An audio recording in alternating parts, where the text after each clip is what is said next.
Hello friends, welcome back to our YouTube channel রূপান্তর। আমরা ভৌত রাশির পরিমাপ এবং মাত্রা এই চ্যাপ্টারটির থার্ড পার্ট নিয়ে আলোচনা করব। ইউনিট এবং ডাইমেনশন চ্যাপ্টারের দুটো পার্ট অলরেডি আমরা আলোচনা করেছি। সেই দুটো পার্টে ভৌত রাশির পরিমাপ, ভৌত রাশির একক, ভৌত রাশির মাত্রা এবং মাত্রা বিশ্লেষণ এই সমস্ত বিষয় নিয়ে আলোচনা করেছি। আজকে যে পার্টটা আলোচনা করব সেটা হচ্ছে মাত্রা বিশ্লেষণের প্রয়োগ, অর্থাৎ ডাইমেনশনাল অ্যানালাইসিসের সাহায্যে কি কি কাজ করা যায়, কি কি কাজে লাগে সেই জিনিসগুলো আলোচনা করব। এবং এই টপিকটা থেকেই কিন্তু বোর্ডের পরীক্ষাতেও সবথেকে বেশি কোশ্চেন আসে, নিট পরীক্ষাতেও সবচাইতে বেশি কোশ্চেন আসে এবং যেই পরীক্ষাতেও সবচাইতে বেশি কোশ্চেন আসে। তাই এই পার্টটা খুবই গুরুত্বপূর্ণ। চলো শুরু করি আজকের টপিক। তো আজকের টপিক হচ্ছে মাত্রা বিশ্লেষণের প্রয়োগ, অ্যাপ্লিকেশন অফ ডাইমেনশনাল অ্যানালাইসিস। মানে এই যে আমরা ডাইমেনশনাল অ্যানালাইসিসটা শিখলাম, মাত্রা বিশ্লেষণ করা শিখলাম, মাত্রা বার করা শিখলাম, এই সমস্ত জিনিস কি কাজে লাগে বা এই জিনিসগুলো দিয়ে আমরা কি কি করতে পারি সেটাই কিন্তু আলোচনা করব। এই মাত্রা বিশ্লেষণের সাহায্যে তিনটি গুরুত্বপূর্ণ কাজ করা সম্ভব। এক নম্বর যেটা হচ্ছে সেটা হচ্ছে যে কোনো ভৌত রাশির মান এক একক পদ্ধতি থেকে অন্য একক পদ্ধতিতে রূপান্তর করা হয়। মানে সিজিএস পদ্ধতিতে কোনো ভৌত রাশির মান এসআই পদ্ধতিতে কত হবে সেটা নির্ণয় করা যায়। দুই নম্বর হচ্ছে যে কোনো সমীকরণ সঠিক কি না সেটা মাত্রা বিশ্লেষণের সাহায্যে পরীক্ষা করা যায়। মানে মাত্রা বিশ্লেষণ যদি তুমি জানো তাহলে একটা সমীকরণ ঠিক না ভুল সেটা কিন্তু তুমি পরীক্ষা করতে পারবে। আর তিন নম্বরটা হচ্ছে আরো গুরুত্বপূর্ণ, সেটা হচ্ছে যে বিভিন্ন ভৌত রাশির মধ্যে পারস্পরিক সম্পর্ক বা পারস্পরিক নির্ভরতা নির্ণয় করা যায়। দেখো আমরা লিখে ফেলেছি যে মাত্রা বিশ্লেষণের সাহায্যে তিনটি গুরুত্বপূর্ণ কাজ করা যায়। তোমরা খাতা এবং কলম রেডি করো, নোট করতে থাকো। তাহলে মাত্রা বিশ্লেষণের সাহায্যে তিনটি গুরুত্বপূর্ণ কাজ করা যায়। এক নম্বর হচ্ছে কোনো ভৌত রাশির মান এক একক পদ্ধতি থেকে অন্য একক পদ্ধতিতে রূপান্তর করা যায়। তারপরে হচ্ছে কোনো সমীকরণ সঠিক কিনা সেটা পরীক্ষা করা যায়। আর তিন নম্বর কি বললাম, বিভিন্ন ভৌত রাশির পারস্পরিক সম্পর্ক, এটাকে আমরা নির্ভরতা বা সম্পর্ক, নির্ভরতা বা সম্পর্ক নির্ণয় করা যায়। আমরা একটা একটা করে পয়েন্ট ধরবো এবং আলোচনা করব, তখন পুরো বিষয়গুলো ক্লিয়ার হয়ে যাবে। তো প্রথম পয়েন্টটা নিয়ে আমরা আলোচনা করব, তোমরা নোট করতে থাকো। তাহলে প্রথম টপিক, আমি এই দুটো মুছে দিচ্ছি, তোমরা নোট করতে শুরু করো। প্রথম যে প্রয়োগটা সেটা হচ্ছে কোনো ভৌত রাশির মান এক একক পদ্ধতি থেকে অন্য একক পদ্ধতিতে রূপান্তর করা যায়। এটা যদি আমরা সরাসরি, এটা কোন নীতির উপরে কাজ করে, নীতিটা কি সেই নীতিটা আগে লিখে নাও, নীতি বলে লিখো, দিয়ে আমরা সরাসরি প্রশ্নে চলে যাব। নীতি, কোন নীতির উপর এই কাজটা আমরা করব? নীতিটা অবশ্যই কিন্তু মাত্রা বিশ্লেষণ নীতি। এইখানে এই নীতিটা কি বলছে যে যদি কোনো ভৌত রাশির, যদি কোনো ভৌত রাশির মাত্রা হয় m to the power a, l to the power b, t two the power c, মানে জেনারেল আমি বলে ফেললাম যে পাওয়ারটা m এর পাওয়ার a, l এর পাওয়ার b আর t এর পাওয়ার c। তার কারণ আমরা দেখেছি যে অধিকাংশ ভৌত রাশির মাত্রা এই তিনটি ভৌত রাশির উপরেই নির্ভর করে, তাই না? নির্ভর করে। তো আমি ধরে নিলাম যে m এর a পাওয়ার, l এর b পাওয়ার আর t এর c পাওয়ার। যদি কোনো ভৌত রাশির মাত্রা হয় এটা, তাহলে এসআই পদ্ধতিতে ভৌত রাশিটির একক কি হবে? ভৌত রাশিটির একক হবে, দেখো এখানে খেয়াল করো, এম মানে কি বস্তুর ভর, এল মানে হচ্ছে বস্তুর দৈর্ঘ্য, আর টি মানে হচ্ছে সময়। তাহলে যদি মাত্রা আমাদের কাছে জানা থাকে, কোনো ভৌত রাশির মাত্রা যদি এটা হয়, তাহলে এসআই পদ্ধতিতে ভরের একক, দৈর্ঘ্যের একক, সময়ের একক বসিয়ে দিলেই এসআই পদ্ধতিতে ভৌত রাশিটির একক আমরা পেয়ে যাব। মানে হচ্ছে মাত্রা জানা থাকলে আমরা একক বার করে নিতে পারবো। তাহলে একক কি হবে, দেখো এম মানে বস্তুর ভর, ভরের একক এসআই পদ্ধতিতে কেজি, কেজি লিখলাম, কেজি পাওয়ার কত ছিল এ, তাহলে কেজি টু দি পাওয়ার এ, ঠিক আছে। তারপরে দেখো এল, এল মানে কি দৈর্ঘ্য, দৈর্ঘ্যের এসআই একক কি মিটার, তাহলে আমি লিখতে পারবো এটা metre to the power B. তারপরে 3 নম্বরটা কি টি, টি মানে সময়, সময়ের এসআই একক কি সেকেন্ড, তাহলে second to the power C. বোঝা গেল? তাহলে যদি কোনো ভৌত রাশির মাত্রা হয় M to the power A, L to the power B এবং T to the power C, তাহলে এসআই পদ্ধতিতে ভৌত রাশিটির একক হবে KG to the power A, metre to the power B আর second to the power C. CGS পদ্ধতিতে কি হবে, এবং সিজিএস পদ্ধতিতে ভৌত রাশিটির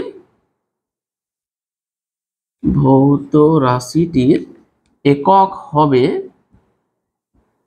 হবে কি হবে, তাহলে এম মানে ভর, ভরের সিজিএস একক বসাতে হবে, তাহলে গ্রাম টু দি পাওয়ার এ,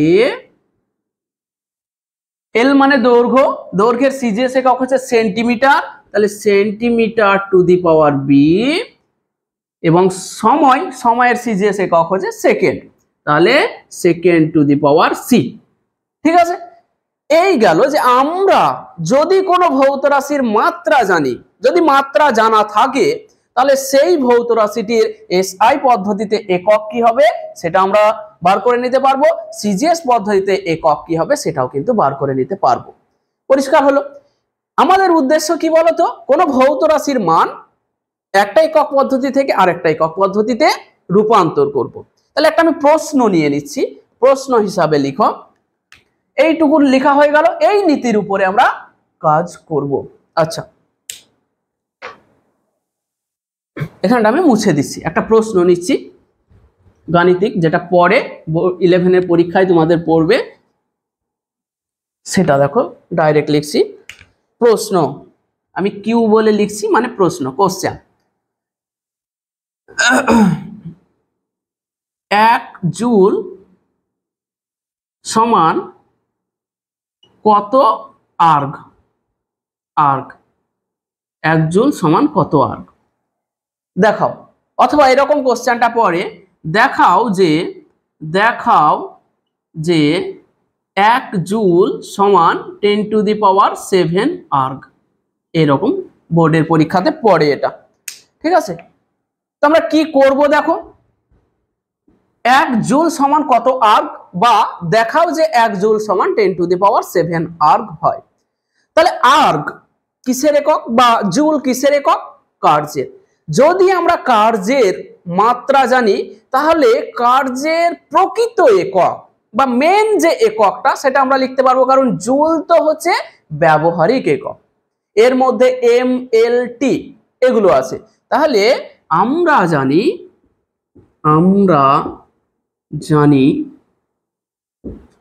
কার্যের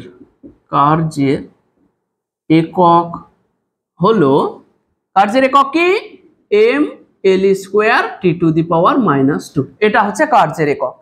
তাহলে কার্যের এসআই একক কি হবে আমরা লিখে দিতে পারবো, দেখো ভর, এম মানে হচ্ছে ভর, তাহলে কেজি, এল মানে হচ্ছে দৈর্ঘ্য, তাহলে মিটার স্কোয়ার, আর টি মানে হচ্ছে সময়, সেকেন্ড টু দি পাওয়ার -2। তাহলে আমরা কি লিখতে পারবো, অতএব এসআই পদ্ধতিতে কার্যের একক হলো, কার্যের একক কি হবে, এখানে এম মানে ভর, তাহলে K G, metre square, second to the power -2। দেখো এটা বুঝতে পারলে কিনা, এই জিনিসটাকেই বলা হয় জুল। এই জিনিসটাই হচ্ছে, এটা সমান হচ্ছে কি জুল, 1 জুল, এটাই হচ্ছে 1 জুল। বোঝা গেল? এবং তাহলে সিজিএস পদ্ধতিতে কত হবে? সিজিএস পদ্ধতিতে কার্যের একক হলো, তাহলে সিজিএস পদ্ধতিতে ভরের একক মানে গ্রাম, দৈর্ঘ্যের একক মানে centimetre square, second to the power -2, এটাকেই বলা হয় 1 আর্গ। তাহলে বুঝতে পারলে জুল এবং আর্গ এগুলো হলো ডাক নাম, এদের ভালো নাম আছে। জুলের ভালো নাম কি? K G metre square second to the power -2। Erg এর ভালো নাম কি? Gram semi square second to the power -2। Okay, এবার আমরা কি লিখব? তাহলে আমরা কি লিখতে পারি? 1 জুল সমান কি লিখতে পারবো? তাহলে 1 জুল সমান কত? 1 K G into metre square into second to the power -2। দেখো এটা লিখতে পারি কিনা? পারি। এবার আমরা জানি কি বলতো, 1 কেজি সমান 1000 গ্রাম হয়। 1000 মানে 10 টু দি পাওয়ার 3 গ্রাম হয়। এবং 1 মিটার সমান 100 সেন্টিমিটার হয়, তার মানে হচ্ছে 10 টু দি পাওয়ার 2 সেন্টিমিটার হয়। বলো, এটুকু তো লিখতেই পারি, ব্র্যাকেটে লিখলাম আমি, ব্র্যাকেটে। তাহলে আমি কি লিখতে পারি? এই কেজিটাকে কেজির জায়গাতে আমি গ্রাম নিয়ে যাচ্ছি, তাহলে 1 কেজি জায়গাতে আমি 10 টু দি পাওয়ার 3 গ্রাম করে দিলাম, 10 two the power 3 gram.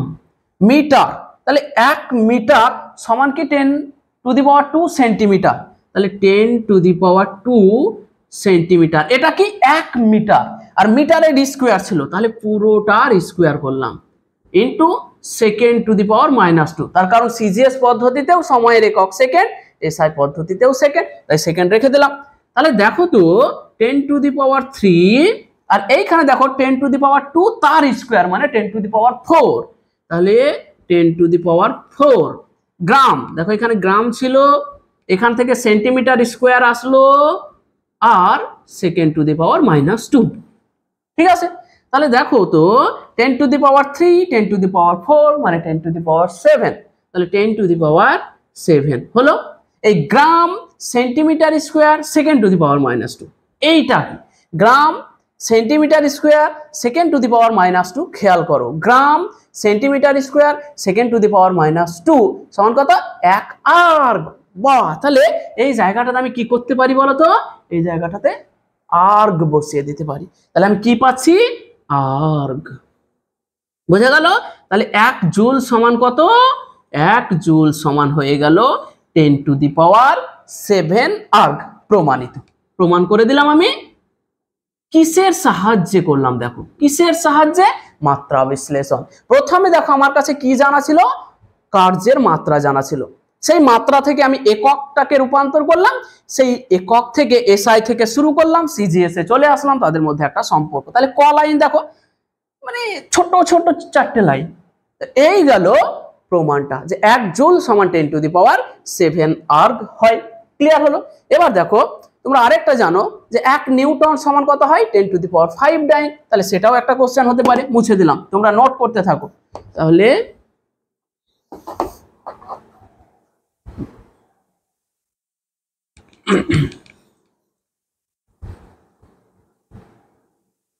Second question আমি নিচ্ছি আবার। সেকেন্ড কোশ্চেন,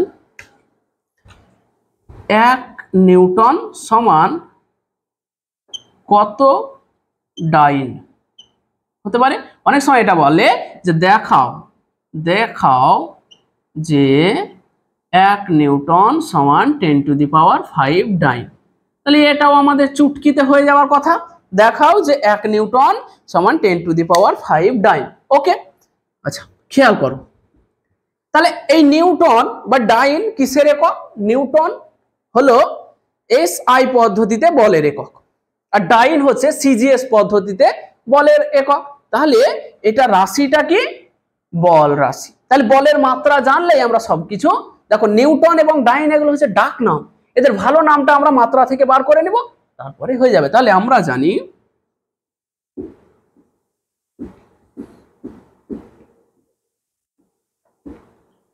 বলের মাত্রা কি, বলের মাত্রা ml (T⁻²).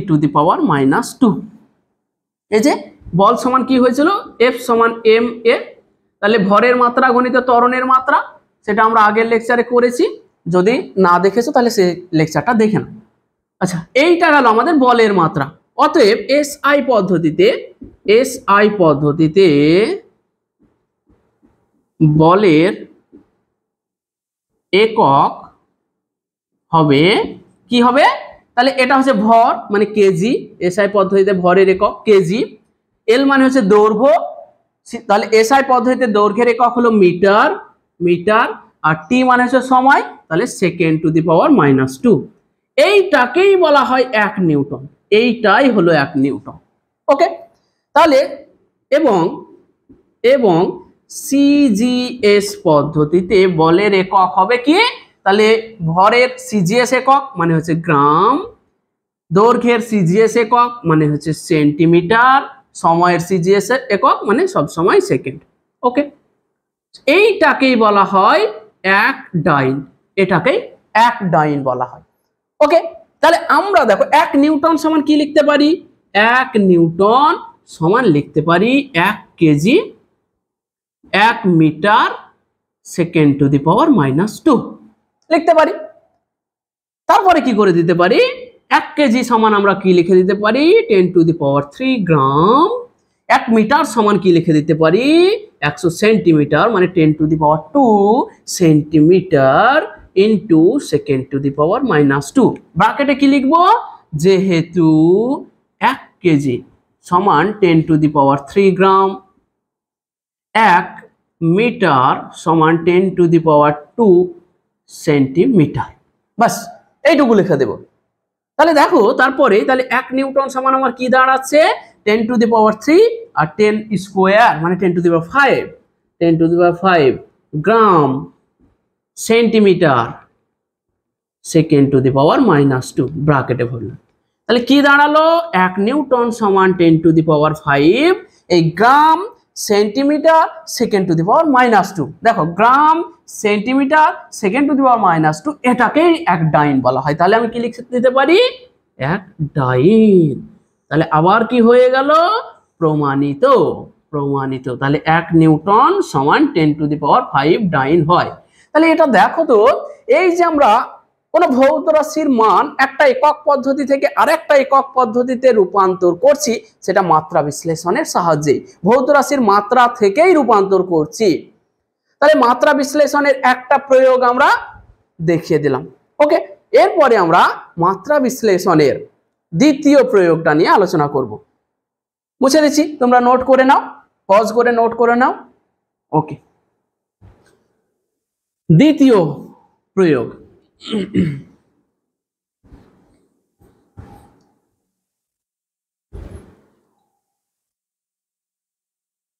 দ্বিতীয়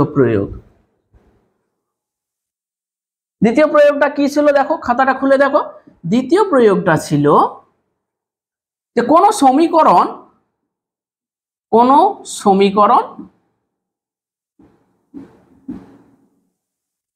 সঠিক কিনা সেটা মাত্রা বিশ্লেষণের সাহায্যে পরীক্ষা করা যায়। মাত্রা বিশ্লেষণের সাহায্যে পরীক্ষা করা যায়।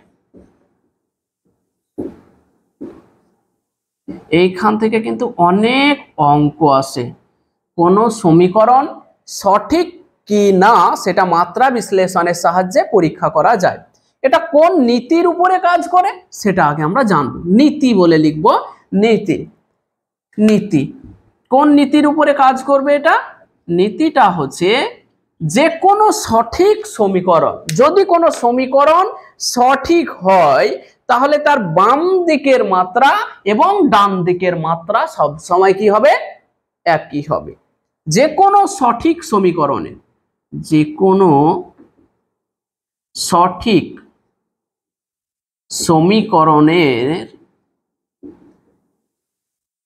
দুই দিকের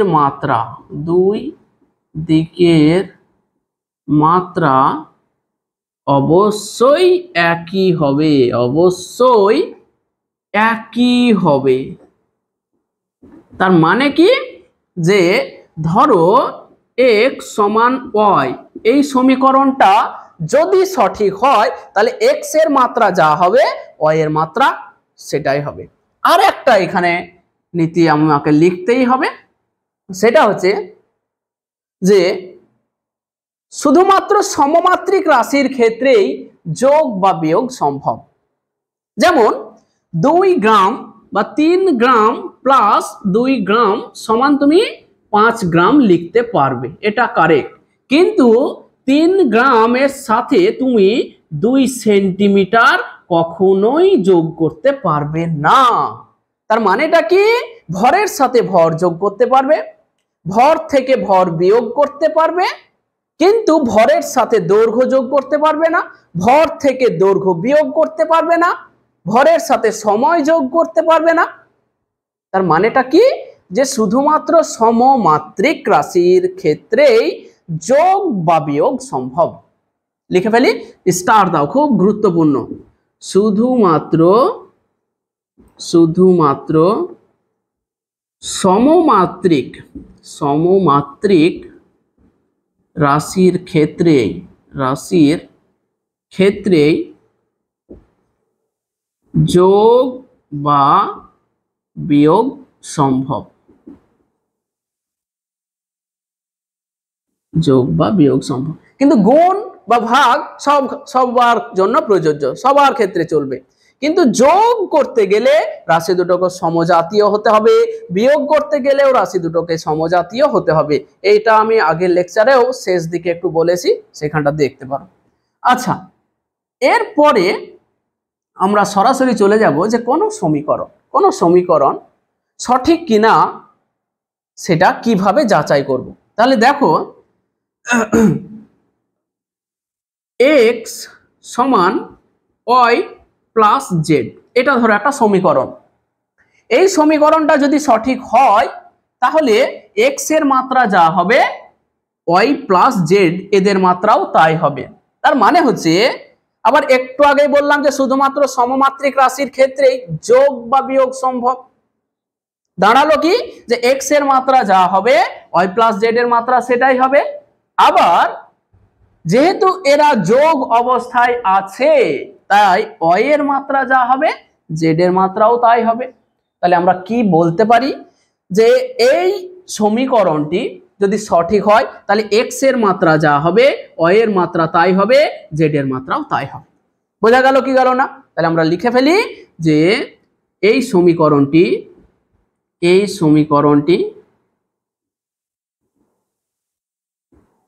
সঠিক হলে x, y এবং z প্রত্যেকের মাত্রা একই হবে, প্রত্যেকের মাত্রা একই হবে। ওকে, এবার আমরা উদাহরণ নিচ্ছি, প্রশ্ন নেব, সবকিছু পরপর করতে থাকবো। বোঝা গেল? তাহলে শুধুমাত্র সমমাত্রিক, এটা কিন্তু খুব ইম্পর্টেন্ট কথা, শুধুমাত্র সমমাত্রিক রাশির ক্ষেত্রেই যোগ বা বিয়োগ সম্ভব। আর যে কোনো সঠিক সমীকরণের দুই দিকের মাত্রা অবশ্যই একই হবে, এটাকে বলা হয় সমমাত্রিক নীতি। আগের লেকচারে আমরা করেছি এগুলো। আচ্ছা চলো, প্রশ্ন নিয়ে আমরা আলোচনা করব।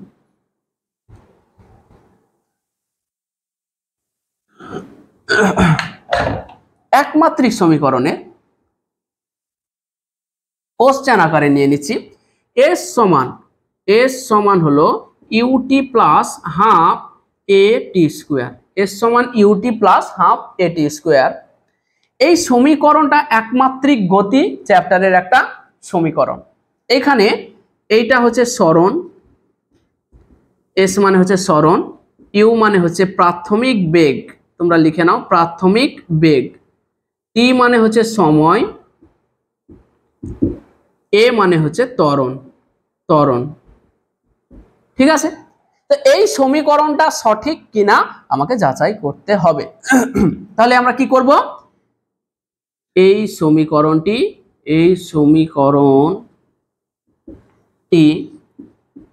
সঠিক কিনা যাচাই করতে হবে সঠিক কিনা। তাহলে দেখো এই সমীকরণটা যদি সঠিক হয় তাহলে এস এর মাত্রা যা হবে এই দিকের মাত্রা তাই হবে, মানে বাম দিকের মাত্রা যা হবে ডান দিকের মাত্রা পুরোটার মাত্রা তাই হবে। আচ্ছা, তাহলে আমরা শুরু করে দিই সমাধান। সমীকরণটি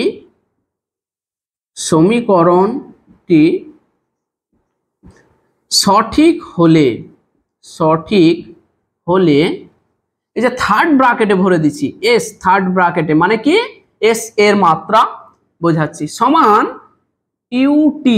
ইউটি এর মাত্রা সমান কি হবে হাফ এটি এর মাত্রা, হাফ এটি স্কোয়ার এর মাত্রা এইটা হবে। তাহলে আমরা যদি দেখাতে পারি যে এস এর মাত্রা সমান এটার মাত্রা সমান এটার মাত্রা, তাহলেই আমরা বলে দিতে পারবো যে সমীকরণটা মাত্রাগতভাবে সঠিক।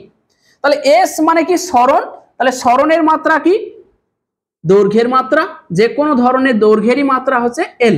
ওকে, ইউ মানে কি প্রাথমিক বেগ, তাহলে এক ধরনের বেগের মাত্রা, তাহলে ইউ এর মাত্রা সমান ইউ এর মাত্রা গণিত আমি কি লিখতে পারি সময়ের মাত্রা, ইউ এর মাত্রা গণিত সময়ের মাত্রা। তাহলে ইউ মানে কি বেগ, তাহলে এল টি টু দি পাওয়ার -1, বেগের মাত্রা হচ্ছে L T to the power -1 into সময়ের মাত্রা টি। তাহলে দেখো এই টি টু দি পাওয়ার -1 আর টি কেটে গেল, দেখি দাঁড়ালো শুধুমাত্র এল দাঁড়ালো। তারপরে আবার হাফ এটি স্কোয়ার, দেখো হাফ এর মাত্রা কি, হাফ তো একটা সংখ্যা, তাই সংখ্যার তো কোনো মাত্রা হয় না, ওটা মাত্রাহীন রাশি, সংখ্যার মাত্রা হয় না, তার মানে ওখানে এক আছে বলতে পারবো, ইন্টু ত্বরণের মাত্রা ইন্টু টাইমের স্কোয়ার তার মাত্রা। তাহলে এইটাকে হাফের জায়গায় আমি মাত্রাহীন রাশি তাই এক লিখলাম। তারপরে এ মানে হচ্ছে ত্বরণের মাত্রা কি এল টি টু দি পাওয়ার -2, কিভাবে মাত্রা বার করতে হয় আগের লেকচারে করেছি তোমরা দেখো, ইন্টু টি স্কোয়ার। ঠিক আছে, তাহলে কি দাঁড়ালো দেখো T to the power -2 and T square কেটে গেল, তাহলে শুধু দাঁড়ালো কি এল। আমরা কি দেখতে পাচ্ছি তাহলে বলো তো, দেখতে পাচ্ছি যে এস এর মাত্রা যেটা সেটাই ইউটি এর মাত্রা এবং সেটাই হচ্ছে হাফ এটি স্কোয়ারের মাত্রা। তাহলে অতএব সমান ইউটি সমান হাফ এটি স্কোয়ার, সবার মাত্রা সমান প্রত্যেকের মাত্রা দেখো এল। অতএব সমীকরণটি মাত্রাগতভাবে সঠিক। অতএব সমীকরণটি মাত্রাগতভাবে সঠিক। তাহলে বোঝা গেল আমরা কিভাবে দেখাবো যে কোন সমীকরণ সঠিক কি ভুল, সেটা এইভাবে যদি দেখাতে পারি যে দুই দিকের মাত্রা একই আছে তাহলে সমীকরণটা সঠিক, যদি দুই দিকের মাত্রা আলাদা হয়ে যেত তাহলে সমীকরণটা ভুল আছে বলতাম। ক্লিয়ার হলো? তাহলে এটা একটা দেখালাম। এবার দেখো প্রশ্ন কেমন আছে, নোট করতে থাকো তোমরা, পজ করে নোট করে নেবে।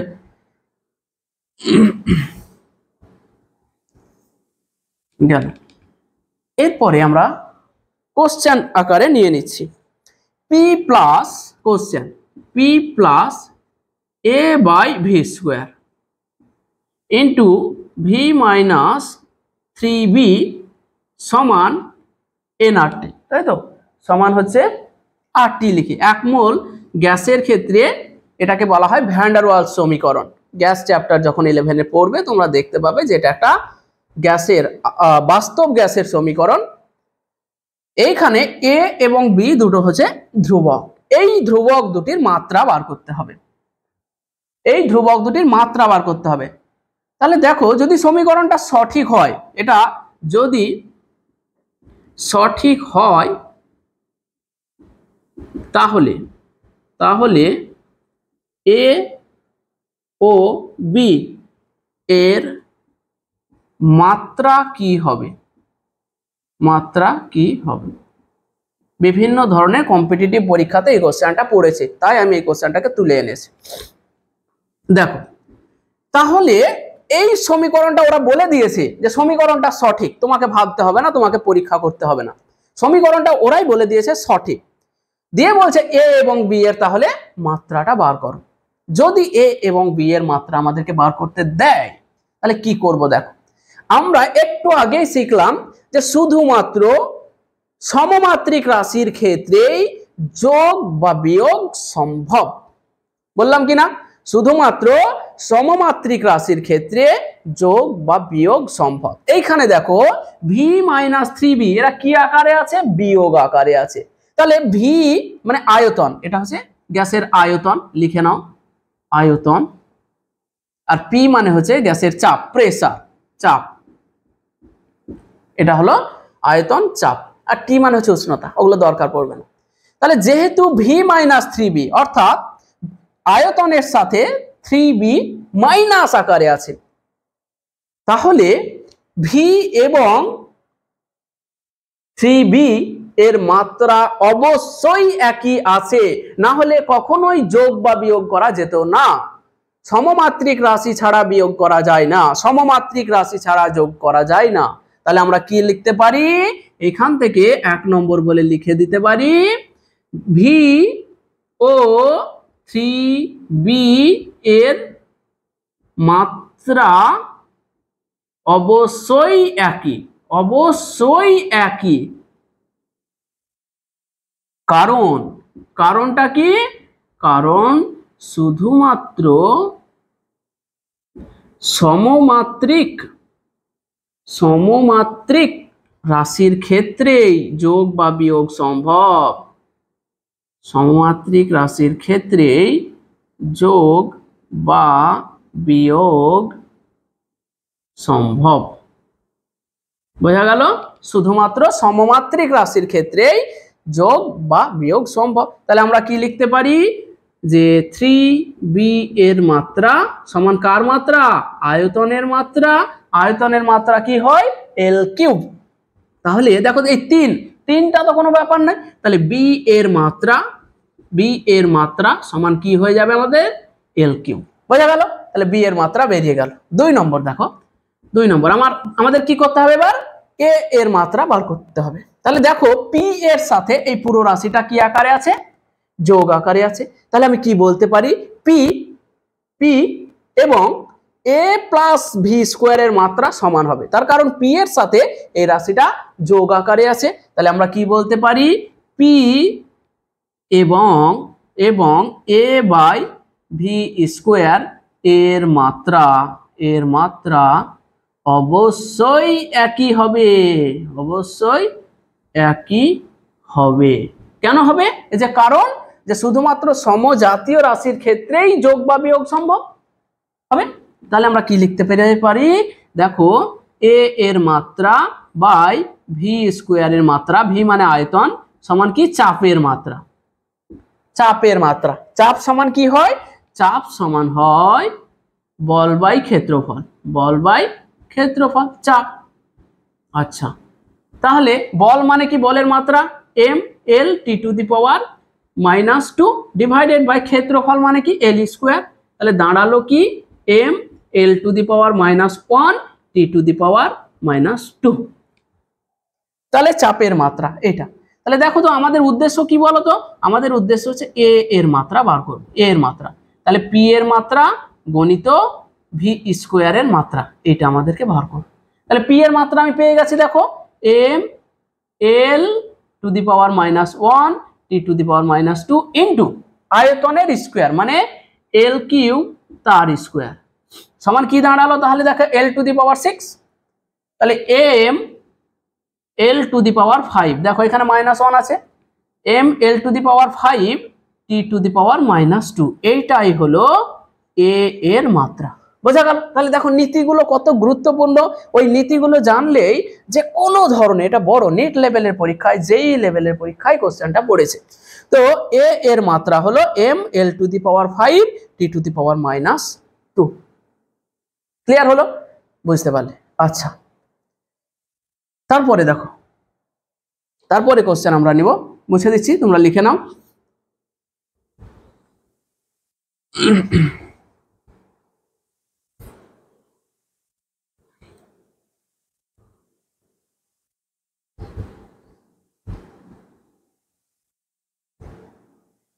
দেখো এরপরে আমরা একটা আবার কোশ্চেন নিছি। ওয়াই সমান ধরো এ সাইন ওমেগা টি মাইনাস কে এক্স, এটা হচ্ছে একটা সমীকরণ যেখানে ওয়াই হচ্ছে, ওয়াইটা কি নির্দেশ করছে, একটা তরঙ্গের সরণ, ওকে, সরণ। টিটা কি, তাহলে আমি এখানে বলি টি সমান হচ্ছে সময়, এক্স সমান হচ্ছে দূরত্ব, ওকে। তাহলে এটা হতো সরণ, ওয়াই সমান হচ্ছে সরণ। এখানে তাহলে মুছে দিচ্ছি, এখানে দরকার নেই। তাহলে ওমেগা এ এবং কে এর মাত্রা কি হবে, এদের মাত্রাগুলো কি হবে, দেখো এদের মাত্রা কি হবে সেটা আমাদেরকে বার করতে বলছে।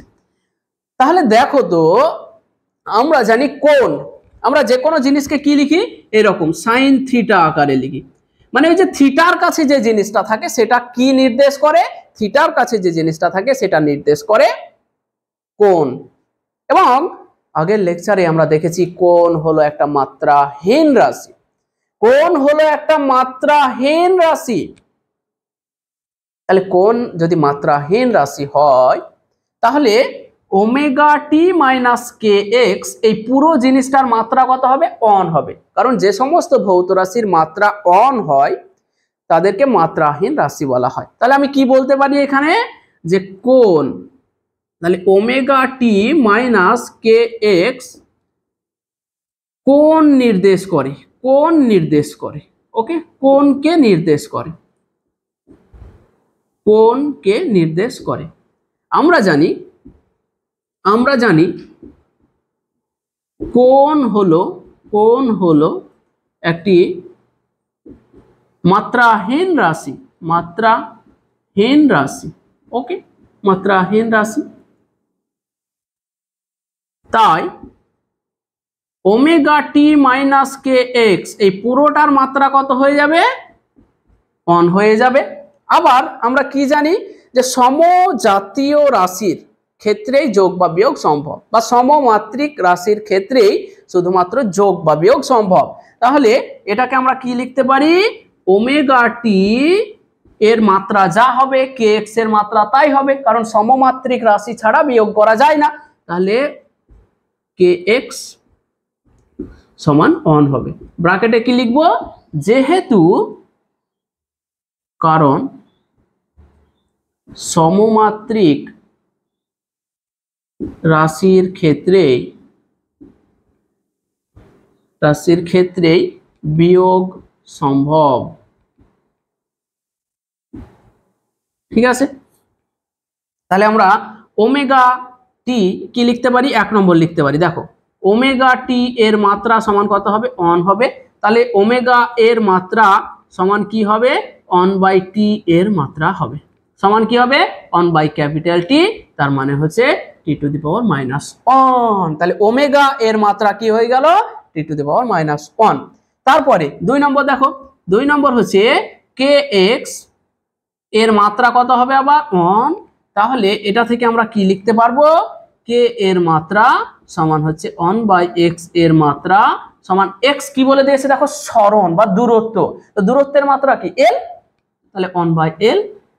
তাহলে দাঁড়ালো কে এর মাত্রা দাঁড়ালো L to the power minus one, বোঝা গেল। তারপরে দেখো, তাহলে আমার কি ওমেগা কে বেরিয়ে গেল, এ আছে। তাহলে দেখো তো এই পুরো জিনিসটার কোনো মাত্রা নেই, সাইন ওমেগা টি মাইনাস কে এক্স এর কোনো মাত্রা নেই। তাহলে এই দিকে যদি দূরত্বকে বোঝায় তাহলে এই দিকেও তো দূরত্ব থাকতে হবে, কারণ যে কোনো সঠিক সমীকরণের উভয় দিকের মাত্রা একই হতে হবে, একই না হলে সমীকরণটা ভুল হয়ে যাবে। তাহলে এইখানে এটা যদি স্মরণের মাত্রা হয় তাহলে এটাকেও স্মরণেরই মাত্রা হতে হবে। ঠিক আছে, তাহলে 3 নম্বর আমি 1 2 মুছে দিচ্ছি। আবার 3 নম্বর অ এর মাত্রা যা হবে সেটাই কি হবে, এ এর মাত্রা হবে, এ এর মাত্রা হবে। তাহলে আমরা বলতে পারি অ এর মাত্রা সমান, এই ওয়াই মানে কি দূরত্ব, দূরত্ব মানে হচ্ছে এল, তাহলে এ এর মাত্রা দাঁড়ালো এল। বোঝা গেল? তাহলে এইটাও কিন্তু পরীক্ষায় পড়েছিল ওমেগা এবং কে এর মাত্রা কত, নিটে পড়েছিল। ওকে, মুছে দিচ্ছি এবার। তারপরে আবার কোশ্চেন নিচ্ছি আমরা, অনেক কটা কোশ্চেন করব এভাবে।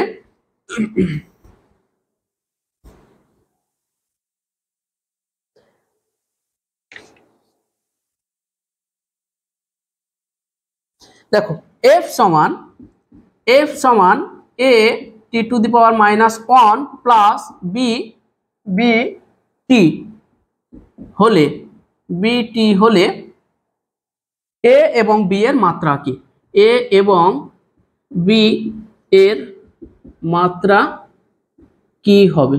খুবই সহজ কোশ্চেন, নিটে পড়েছে এটাও। দেখো এফ সমান A T to the power -1 plus বিটি হলে এ এবং বি এর মাত্রা কি হবে, বি এর মাত্রা। তাহলে দেখো এই সমীকরণটা যদি সঠিক সমীকরণ হয় তাহলে এফ এর মাত্রা এটার সাথে সমান হবে, আবার এটার সাথেও সমান হবে। তাহলে আমরা বলতে পারি সমীকরণটি সঠিক হলে, সমীকরণটি সঠিক হলে এফ মানে হচ্ছে বল, বলের মাত্রা সমান হয়ে যাবে এ টি টু দি পাওয়ার -1 এর মাত্রা সমান বিটি এর মাত্রা। হলো? তাহলে আমরা এখান থেকে লিখতে পারবো 1 নম্বর যে এফ এর মাত্রা সমান কি হবে, বিটি এর মাত্রা হবে। তাহলে আমার উদ্দেশ্যটা কি বলতো, বি এর মাত্রা বার করব। তাহলে বি এর মাত্রা সমান হবে এফ এর মাত্রা বাই টি এর মাত্রা।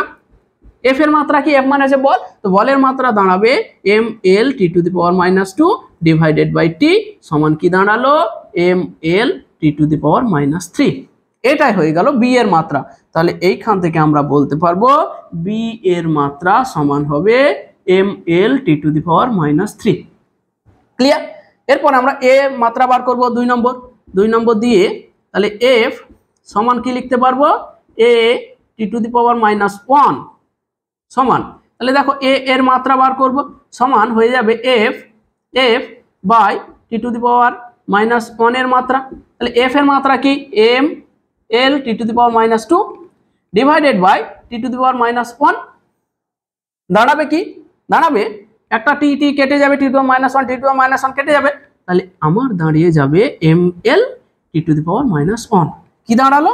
অতএব এ এর মাত্রা সমান M L T to the power -1। বোঝা গেল? তাহলে আমাদের দুটো জিনিসই বেরিয়ে গেল। এরপরে কোশ্চেন দেখো, মুছে দিচ্ছি। অনেক কোশ্চেন করতে হবে, কোনো কোশ্চেন আটকাবে না, সব ভালো ভালো পরীক্ষায় এই কোশ্চেনগুলো পড়েছে। তারপরে দেখো ভি সমান AT plus B by T plus C হলে, সঠিক সমীকরণ হলে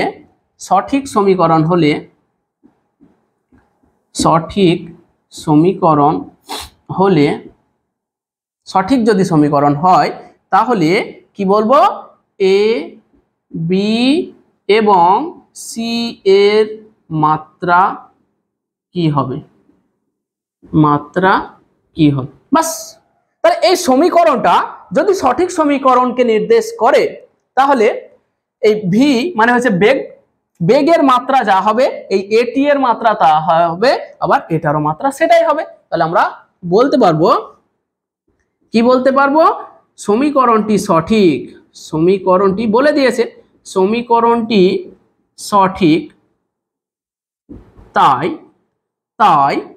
ভি এর মাত্রা সমান কি হবে, এটি এর মাত্রা হবে সমান হবে B by T plus C এর মাত্রা হবে। ক্লিয়ার?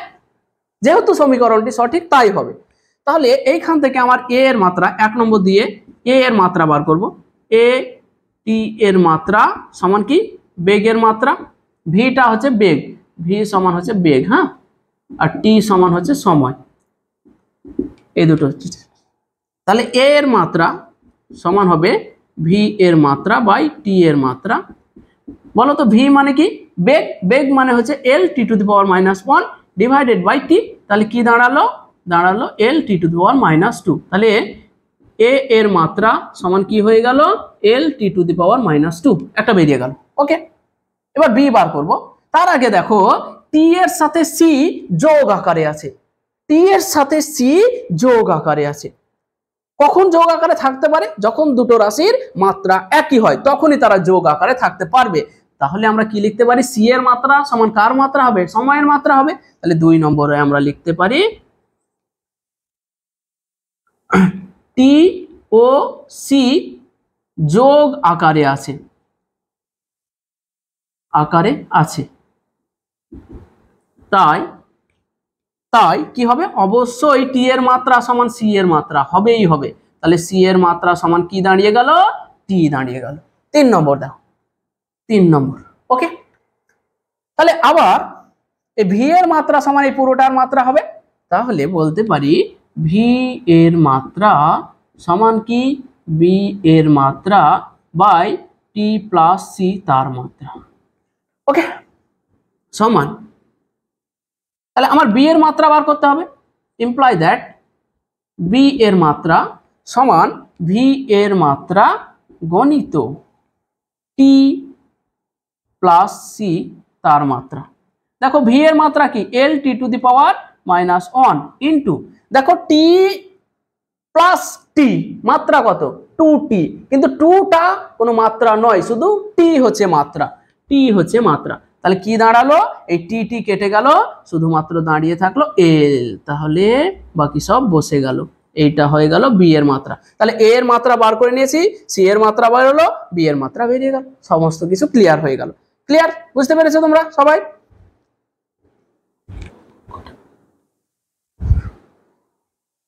ওকে, এরপরে দেখো, খেয়াল করতে থাকো পরের কোশ্চেন।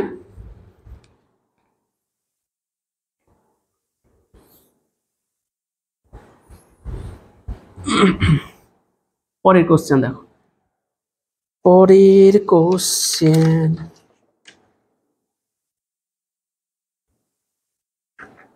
পরের কোশ্চেন, যদি বল, দৈর্ঘ্য এবং সময় মৌলিক রাশি হয়। কোশ্চেন একটা, যদি বল, দৈর্ঘ্য এবং সময়, দৈর্ঘ্য মানে হচ্ছে এল, সময় টি, মূল ভৌত রাশি হয়, মূল ভৌত রাশি হয়, তাহলে তাহলে ভরের মাত্রা নির্ণয় করো। তাহলে ভরের মাত্রা কি হবে? তাহলে ভরের,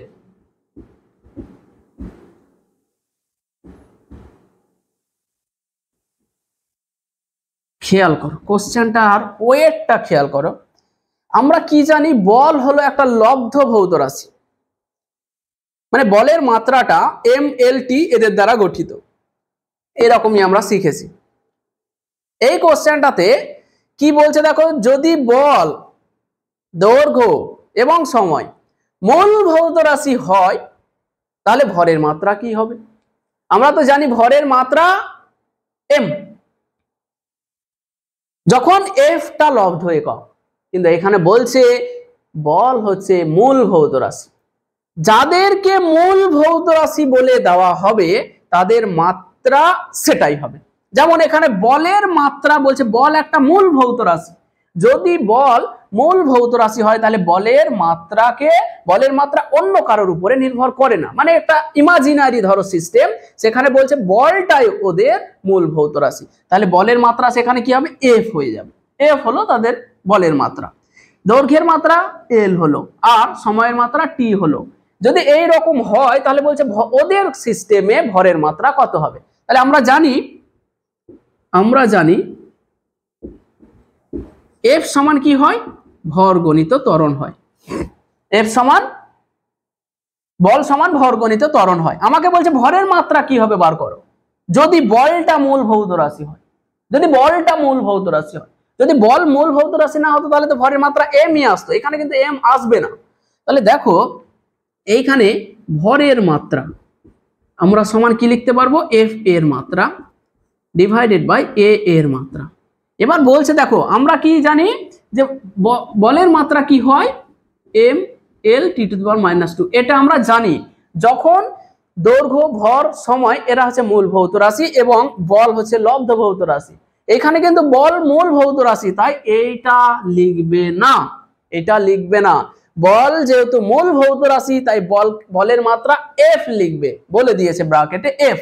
তাহলে এফ এফ লিখলাম ডিভাইডেড বাই এ মানে হচ্ছে ত্বরণ, এ মানে কিন্তু ত্বরণ, ত্বরণের মাত্রাটাকে বলেনি যে ত্বরণ মূল ভৌত রাশি, তাই ত্বরণ যেটা জানো সেটাই লিখবে।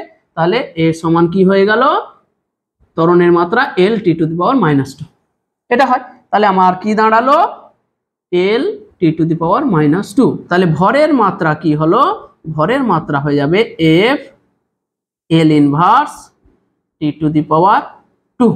এইটা হয়ে গেল সেই পদ্ধতিতে ভরের মাত্রা, বোঝা গেল। তাহলে যখনই বলে দেবে অন্য কোনো একটা ভৌত রাশি মূল ভৌত রাশি, তখন তাকে সরাসরি বসিয়ে দেবে, মানে যেটা বলবে সেটাই বসিয়ে দেবে, অন্য কিছু বসাতে যাবে না। যেমন এখানে বল আমরা জানতাম এটা, কিন্তু যেহেতু এখানে বলকে বলে দিয়েছে মূল ভৌত রাশি, তাই বলকে আমরা এটা লিখবো না, বলকে ডাইরেক্ট এফ লিখে দেবো। ক্লিয়ার হলো। আরেকটা এই ধরনেরই একটা কোশ্চেন আছে, আমি সেটা লিখছি। যদি কোনো একক পদ্ধতিতে বেগ, ত্বরণ এবং বল প্রাথমিক রাশি হয়, যদি কোনো একক পদ্ধতিতে, সব এগুলো নিটে পড়েছে, আগেরটাও পড়েছে, এর পরে যেটা লিখছি সেটাও পড়েছে।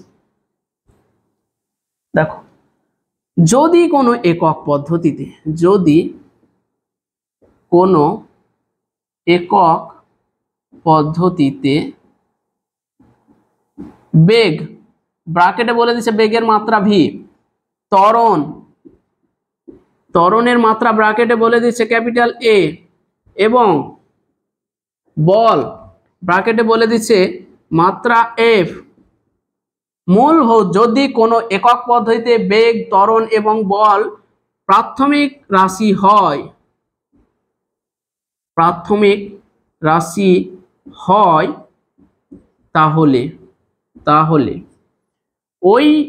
তাহলে ওই একক পদ্ধতিতে, ওই একক পদ্ধতিতে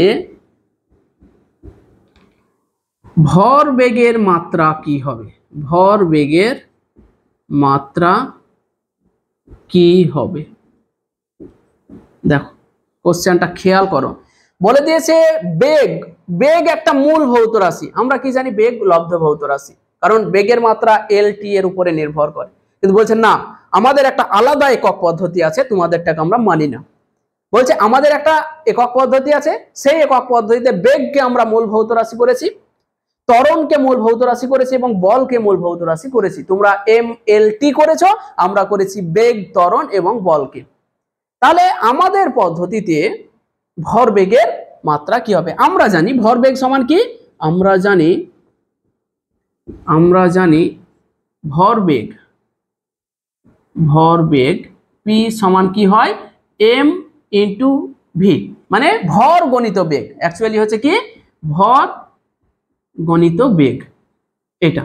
তাহলে ভরবেগের মাত্রা সমান, তাহলে পি এর মাত্রা সমান কি লিখতে পারবো, ভরের মাত্রা গণিত বেগের মাত্রা। দেখো বেগ তো প্রাথমিক ভৌত রাশি বলে দিয়েছে, কোনো সমস্যা নেই, কিন্তু ভরকে তো বলেনি যে প্রাথমিক ভৌত রাশি।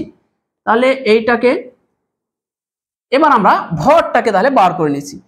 আমাদেরকে কি কি বলে দিয়েছে দেখো, এফ সমান এম এ বলেছে, এফ ভি এবং এ এগুলো কি প্রাথমিক ভৌত রাশি।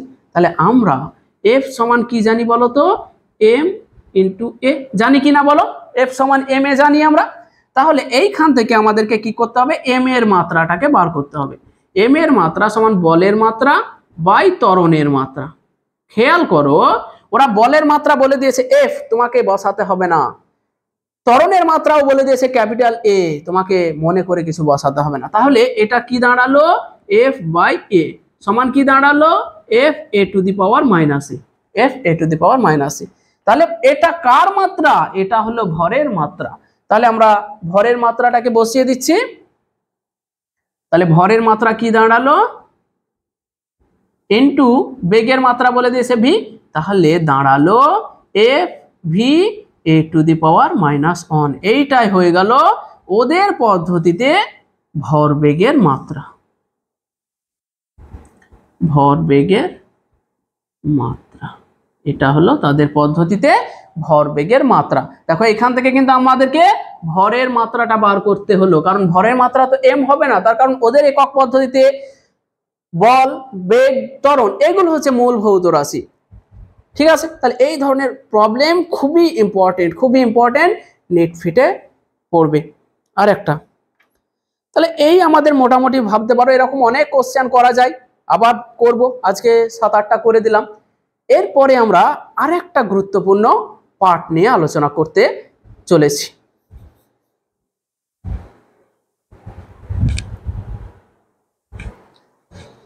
দেখো সেই পার্টটা 3 নম্বর, তাহলে মাত্রা বিশ্লেষণের 3 নম্বর পার্ট আলোচনা করব। মাত্রা বিশ্লেষণের 3 নম্বর পার্টটা আলোচনা করব আমরা। তাহলে বিভিন্ন ভৌত রাশির পারস্পরিক সম্পর্ক নির্ণয়। 3 নম্বর হচ্ছে বিভিন্ন ভৌত রাশির পারস্পরিক সম্পর্ক নির্ণয়। বিভিন্ন ভৌত রাশির পারস্পরিক সম্পর্ক নির্ণয়, এই জিনিসটা কিন্তু খুবই গুরুত্বপূর্ণ। কি জিনিসটা? তোমাকে ধরো বলে দিল যে এক্স একটা ভৌত রাশি, বেগের উপরে নির্ভর করে, সময়ের উপরে নির্ভর করে এবং ভরের উপরে নির্ভর করে। মানে এইরকম তোমাকে বলে দিল যে এক্স যে একটা ভৌত রাশি, সেই ভৌত রাশিটা কার উপরে নির্ভর করে? বেগের উপরে নির্ভর করে, সময়ের উপরে নির্ভর করে এবং ভরের উপরে নির্ভর করে বলে দিল তোমাকে। দিয়ে বলবে যে তাহলে এই এক্স এর সাথে ভি টি এম এদের সম্পর্কটা কি হবে? ধরো এইরকম X proportional to M to the power A V to the power B T to the power C, এরকম কিছু একটা হবে। তো এ বি সি এদের মান কত হবে? এদের মান তোমাকে বলে দিচ্ছে যে এক্স রাশিটা, ভৌত রাশিটা ভরের উপরে নির্ভর করে, বেগের উপরে নির্ভর করে, সময়ের উপরে নির্ভর করে, এইগুলো তোমাকে বলে দিল। দিয়ে বলছে তাহলে কত পাওয়ারের সাথে নির্ভর করে, কত পাওয়ারের উপরে নির্ভর করে। এইটা কিন্তু মাত্রা বিশ্লেষণের সাহায্যে আমরা নির্ণয় করতে পারি। ডাইরেক্ট আমরা কোশ্চেনে ঢুকে পড়বো। দেখো কিভাবে করব। দেখো একটা কোশ্চেন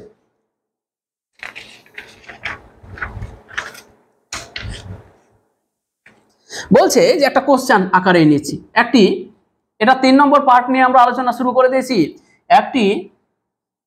একটি সরল দোলকের দোলনকাল, দোলকটির দৈর্ঘ্য, দোলকটির ভরের উপরে নির্ভর করে বলছে। ভর, দোলকটির দৈর্ঘ্য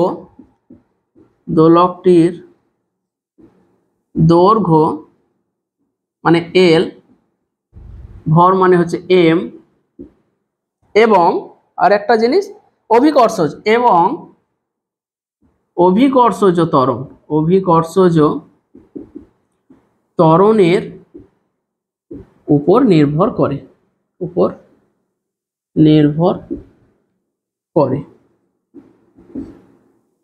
বলে দিল তোমাকে।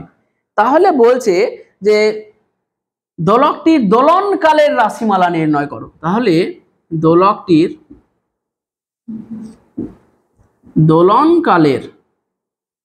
দোলনকালের রাশিমালা কি হবে? রাশিমালাটা কি হবে, দোলনকালের রাশিমালা কি হবে।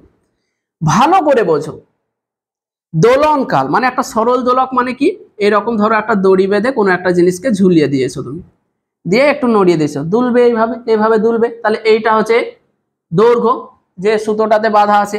এখানে যে দোলকটা ঝুলছে তার ভর হচ্ছে এম, আর যে অভিকর্ষজ ত্বরণ জি। বলছে এই যে কতক্ষণ একবার গিয়ে আবার আসতে কতটা সময় লাগবে সেটা কার কার উপরে নির্ভর করে, বলছে দোলকটির ভরের উপরে নির্ভর করে, এই যে দোলক পিণ্ডটির দৈর্ঘ্য তার উপরে নির্ভর করে, এবং অভিকর্ষজ ত্বরণ, এই তিনটে জিনিসের উপরে নির্ভর করে। বলছে তাহলে দোলন কাল, কাল মানে কি সময়, মানে একটা পূর্ণ দোলন সম্পন্ন করতে যে সময়টা লাগে তাকে বলা হয় দোলন কাল, একটা পূর্ণ দোলন।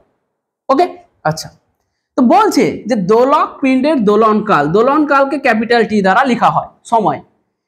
আমি ধরে নিচ্ছি যে ধরে নিচ্ছি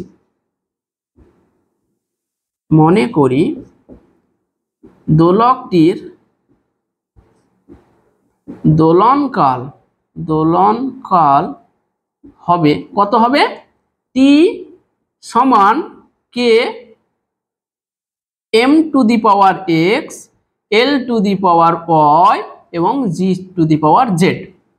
এম মানে কি বলে দিয়েছে, ওরাই বলে দেবে, কোশ্চেনে বলে দেবে যে ভরের উপরে নির্ভর করে, দৈর্ঘ্যের উপরে নির্ভর করে, অভিকর্ষজ ত্বরণের উপরে নির্ভর করে। এখানে কে হলো একটা মাত্রাহীন রাশি, তার কারণ আমরা জানি যে এরকম হতো টি সমানুপাতি M to the power X, L to the power Y, G to the power Z, এরকম হতো। তাহলে সমান করতে গেলে একটা ধ্রুবক নিতে হতো, সেই ধ্রুবকটা আমি নিয়ে নিয়েছি। ওকে, ধ্রুবকটা নিয়ে নিয়েছি। তাহলে কে কি, কে হলো একটা মাত্রাহীন ধ্রুবক,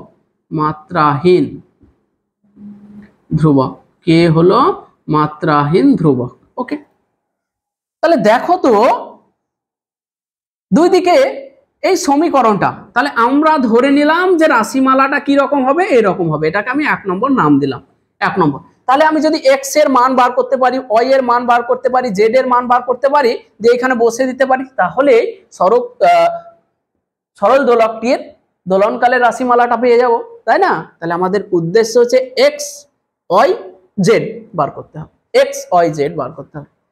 তাহলে বলো তো এই সমীকরণটা যদি সঠিক সমীকরণ হয়, তাহলে এর মাত্রা তো একই হতে হবে দুই দিকার, এই দিকের মাত্রা যা হবে এই দিকের মাত্রা তাই হতে হবে।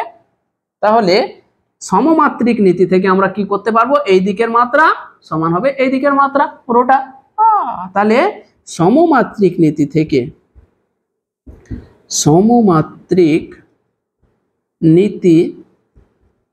প্রয়োগ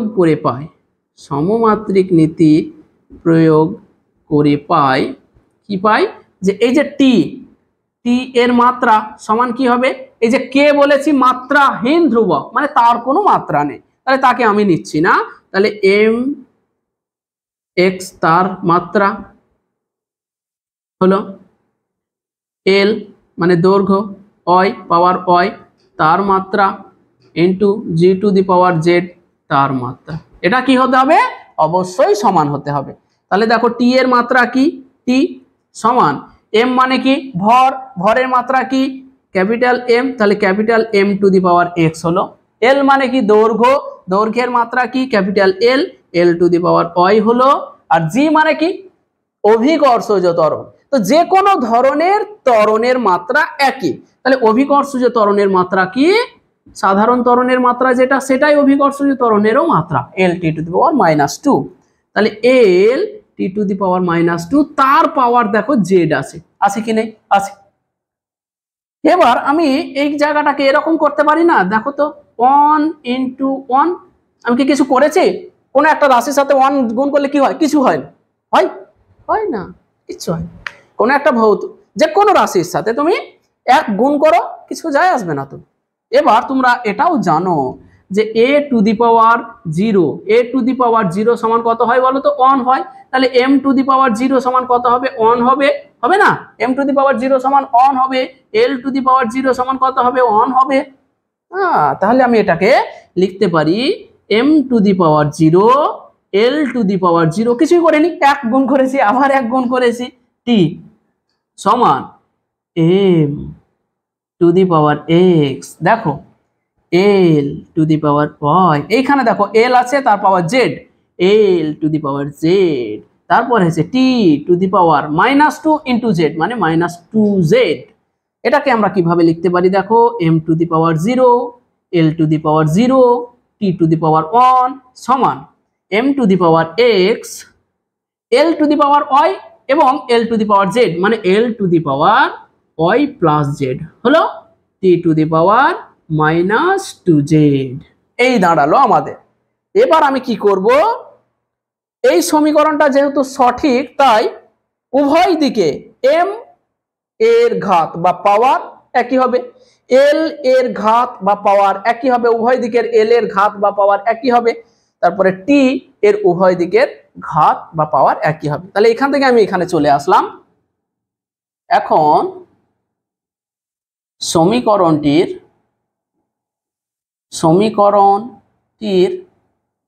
উভয় দিকের ঘাত মানে কি পাওয়ার, সমীকরণটির উভয় দিকের এম এল টি এর ঘাত বা পাওয়ার, এম এল এবং টি এর ঘাত পাওয়ার সমান করে পাই। সমান করলে কি পাবো দেখো, সমান করে পাই।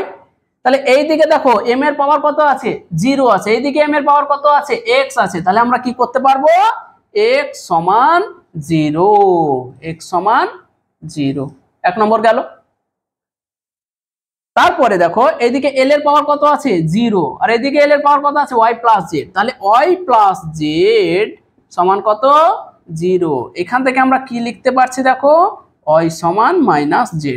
ওকে, আর এইদিকে টি এর পাওয়ার কত আছে 1 আছে, এদিকে টি এর পাওয়ার কত আছে -2z আছে, তাহলে এটা একটা গেল, এটা একটা গেল, আরেকটা আসছে যে 1 সমান -2z। এখান থেকে আমরা পাচ্ছি z সমান কত -হাফ, z সমান -হাফ।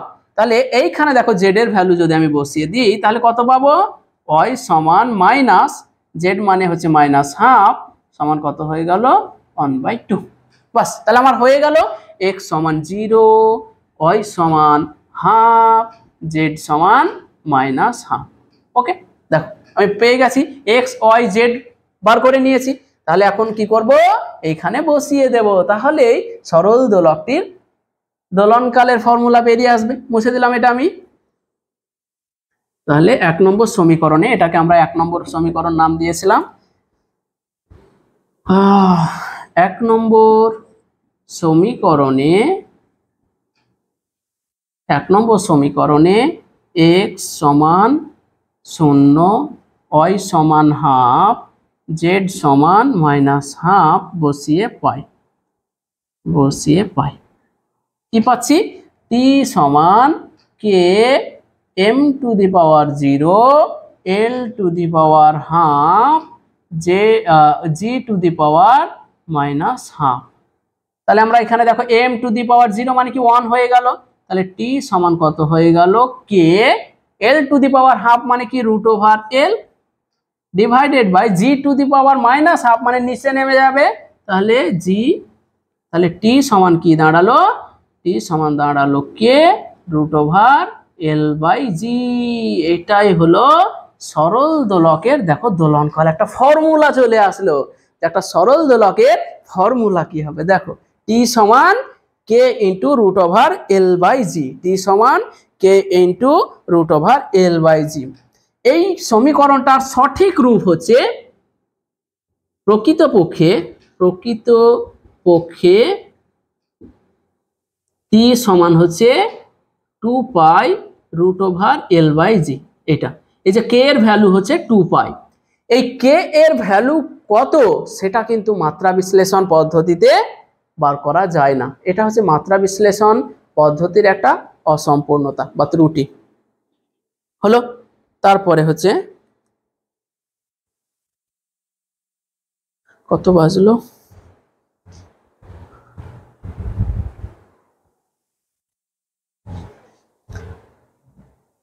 এরপরে আর একটা জিনিস আমরা বার করব ফর্মুলা, যে একটা টান টান তারের, দেখো আরেকটা অঙ্ক নিচ্ছি আমরা।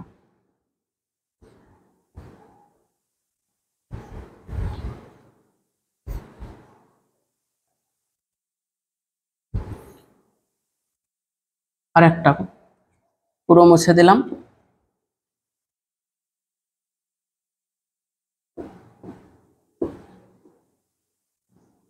ওকে, আবার কোশ্চেন একটা নিলাম। একটি টান টান তারের, লিখছি তারপরে বোঝাচ্ছি। টান টান তারের, একটি টান টান তারে সৃষ্ট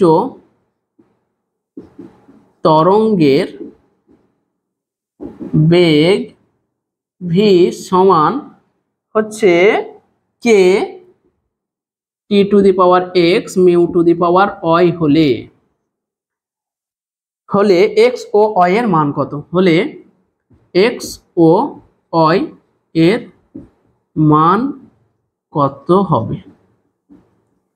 ব্র্যাকেটে লিখব কে হচ্ছে মাত্রাহীন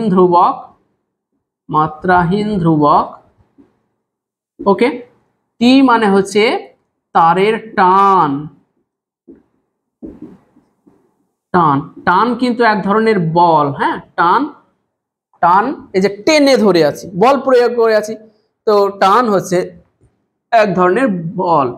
তারপর হচ্ছে মিউ, রৈখিক ভর ঘনত্ব, তারের রৈখিক ভর ঘনত্ব,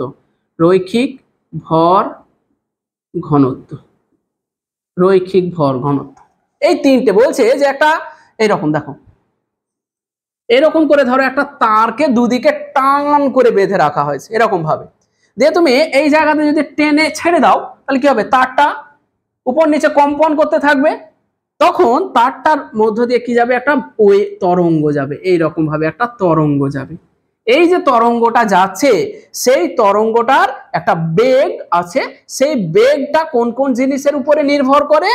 এই জিনিসটা তারের টানের উপরে নির্ভর করে। মানে এখানে টি মানে কিন্তু টান হচ্ছে এক ধরনের বল, তারটাকে কত টেনে বাঁধা হয়েছে, টানের উপরে নির্ভর করে।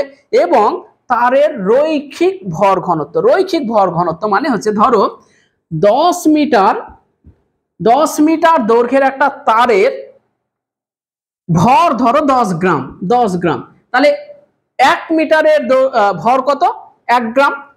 মানে কোন তারের একক ভর দৈর্ঘ্যের ভরকে বলা হয় রৈখিক ভর ঘনত্ব, কোন তারের একক দৈর্ঘ্যের ভরকে বলা হয় তারটির রৈখিক ভর ঘনত্ব।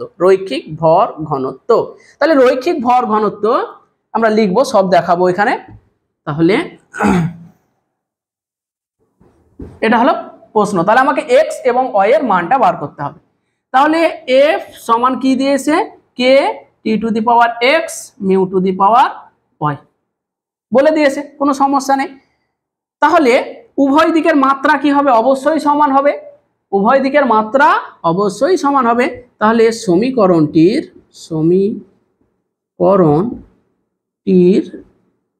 উভয় দিকের মাত্রা অবশ্যই একই হবে, ঠিক আছে, একই হবে। তাহলে আমরা কি বলতে পারি? ভি এর মাত্রা মানে বেগের মাত্রা, আর এই কে তো মাত্রাহীন ধ্রুবক, মানে তার মাত্রা নেই। তাহলে টি টু দি পাওয়ার এক্স এর মাত্রা আর mu to the power Y তার মাত্রা সমান হবে। এখন বলেছে টি সমান কি? টান বা বল, টানকে কি বলা হয়? বল। তাহলে টি এর মাত্রা, এখানে কিন্তু টি মানে সময় নয়, হ্যাঁ, বল। তাহলে বলের মাত্রা M L T to the power -2, আর মিউ সমান কি? রৈখিক ভর ঘনত্ব বা একক দৈর্ঘ্যের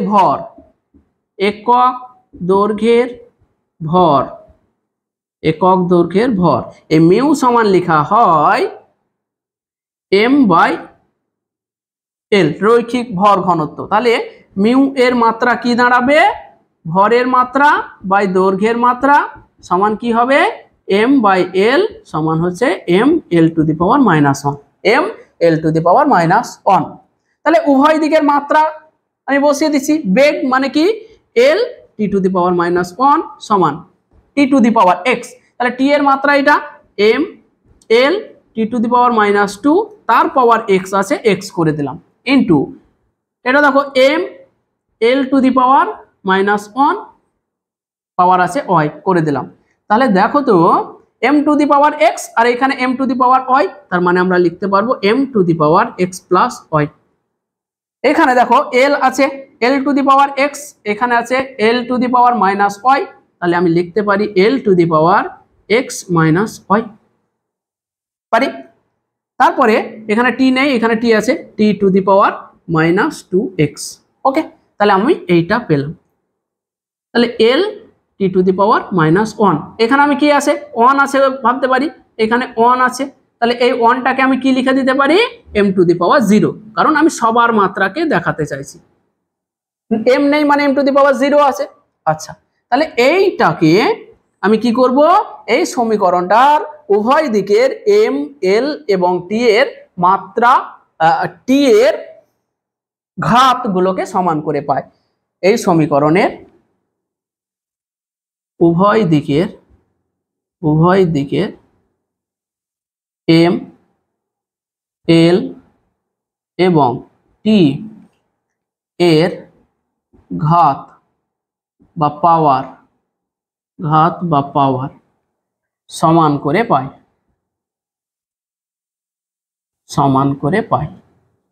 দেখো কি পাচ্ছি, তাহলে সমান করে দিচ্ছি m এর পাওয়ার, তাহলে m এর পাওয়ার এইদিকে দেখো m এর পাওয়ার 0, এদিকে m এর পাওয়ার আছে x প্লাস y, তাহলে আমরা 1 নম্বরে লিখতে পারি x প্লাস y সমান হলো 0। এখান থেকে কি দেখতে পাচ্ছি x সমান মাইনাস y। তারপরে দেখো কি দেখতে পাচ্ছি l এর এখানে 1, এখানে হচ্ছে l সমান l এর পাওয়ার আছে x মাইনাস y, তাহলে x মাইনাস y সমান কত পাচ্ছি 1 পাচ্ছি তো। তাহলে আমরা এখান থেকে লিখতে পারি x সমান 1 প্লাস y নিয়ে গেলাম। তাহলে এইটাকে দেখো আমরা 1 নম্বর নাম দিচ্ছি, এইখানে 2 নম্বর নাম দিচ্ছি। তাহলে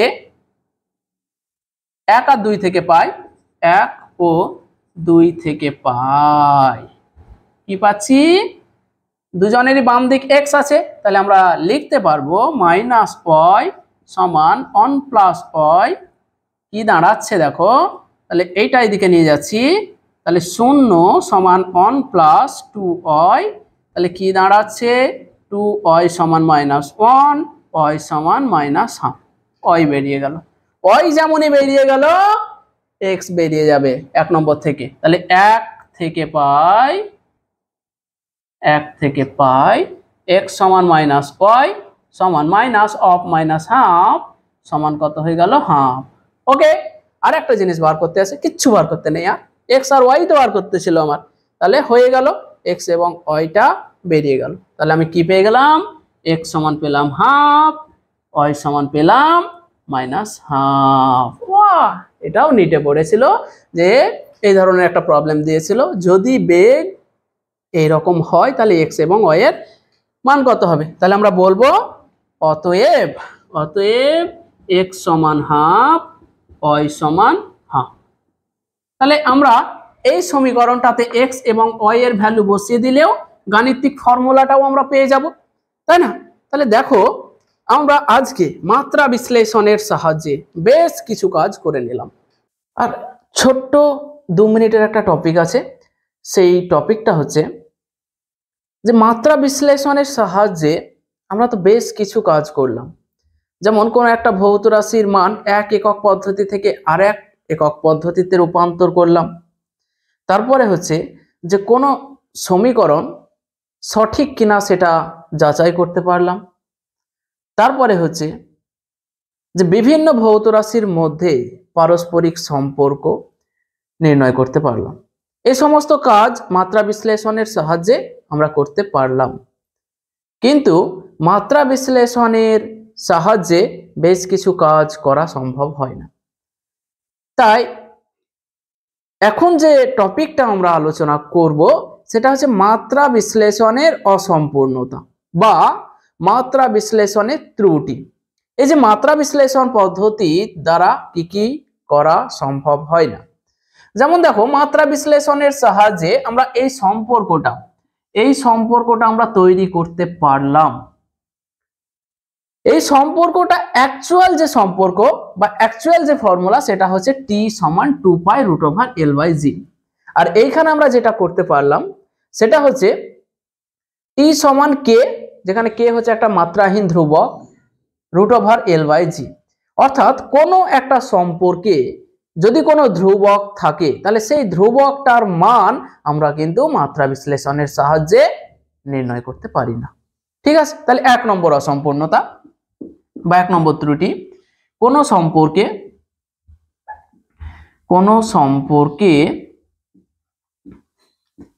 যদি কোনো ধ্রুবক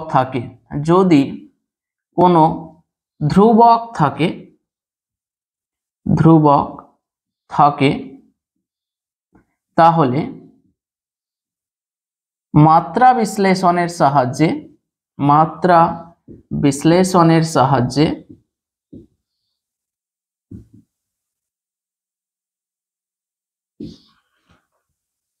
ধ্রুবকটির মান নির্ণয় করা সম্ভব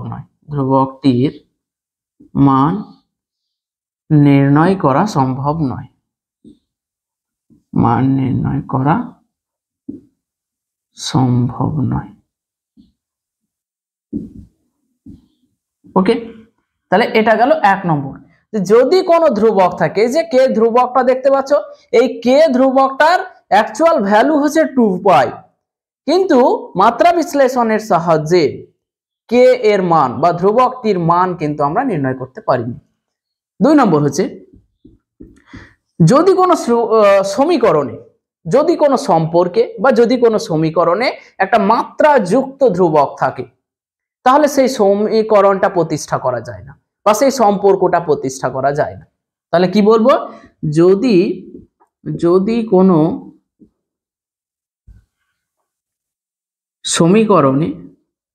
সমীকরণে একটি মাত্রাযুক্ত ধ্রুবক থাকে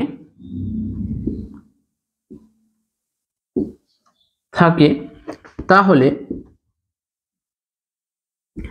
সেই সমীকরণটি মাত্রা বিশ্লেষণের সাহায্যে প্রতিষ্ঠা করা যায় না। সেই সমীকরণটি মাত্রা বিশ্লেষণের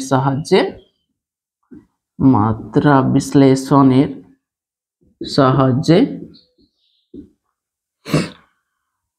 প্রতিষ্ঠা করা যায় না।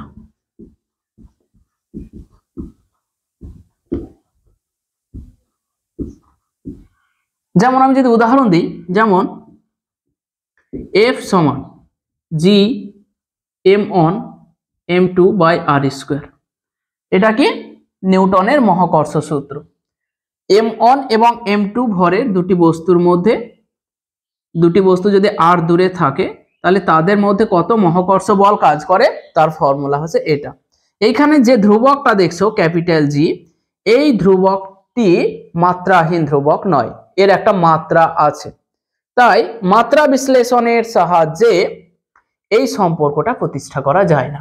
তাহলে আমরা বলতে পারি, যেমন এই ফর্মুলাটি বা সূত্রটি মাত্রা বিশ্লেষণের সাহায্যে প্রতিষ্ঠা করা যায় না। মাত্রা বিশ্লেষণের সাহায্যে প্রতিষ্ঠা করা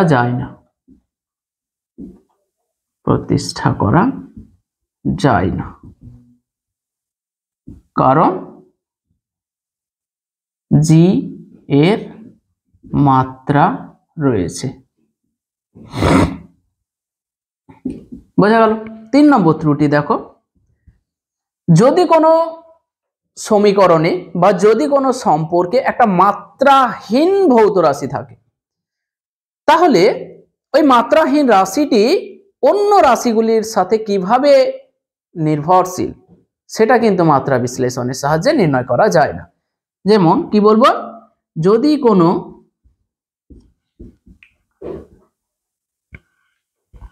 সমীকরণে বা সম্পর্কে কোনো মাত্রাহীন রাশি থাকে, মাত্রাহীন রাশি থাকে, তাহলে মাত্রাহীন রাশিটি বাকি রাশিগুলির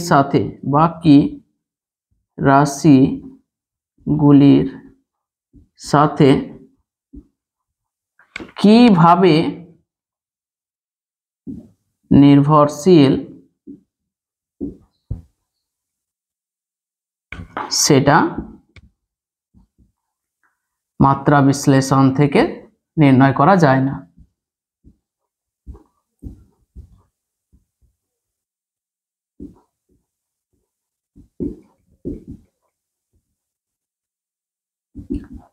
মাত্রা বিশ্লেষণ থেকে নির্ণয় করা যায় না। যেমন আমি উদাহরণ যদি দিই, যেমন কৃতকার্য W সমান কি হয়, F S cos থিটা, এটা হয়। এই যে cos থিটা দেখছো, cos থিটা হচ্ছে মাত্রাহীন একটা কোণ, হচ্ছে মাত্রাহীন রাশি, তাই cos থিটা মাত্রাহীন। এইখানে কৃতকার্য cos থিটার উপর কিভাবে নির্ভরশীল সেটা কিন্তু মাত্রা বিশ্লেষণ থেকে জানা যায় না। এই সমীকরণে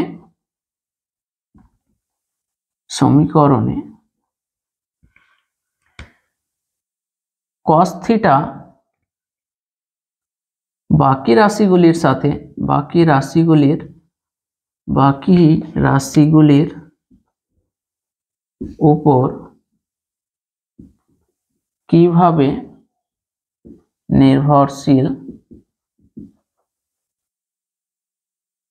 নির্ভরশীল সেটা জানা যায় না, মাত্রা বিশ্লেষণ থেকে সেটা জানা যায়। তো এই গেল মাত্রা বিশ্লেষণের কিছু ত্রুটি, আরো বেশ কিছু ত্রুটি বলা যেতে পারে। তো আমাদের পরীক্ষায় যদি আসে তো একটা, দুটো বা তিনটে যথেষ্ট, তাই আমরা মাত্রা বিশ্লেষণের 3টি ত্রুটি জানলাম, এই 3টি যথেষ্ট। তো আজকের লেকচার এই পর্যন্ত। পরের লেকচারে আমরা আরো গুরুত্বপূর্ণ কিছু টপিক নিয়ে আসছি, ভার্নিয়ার ক্যালিপার্স এবং স্ক্রু গেজ নিয়ে ওই লেকচারে আমরা আলোচনা করব। তো দেখতে থাকো রূপান্তর।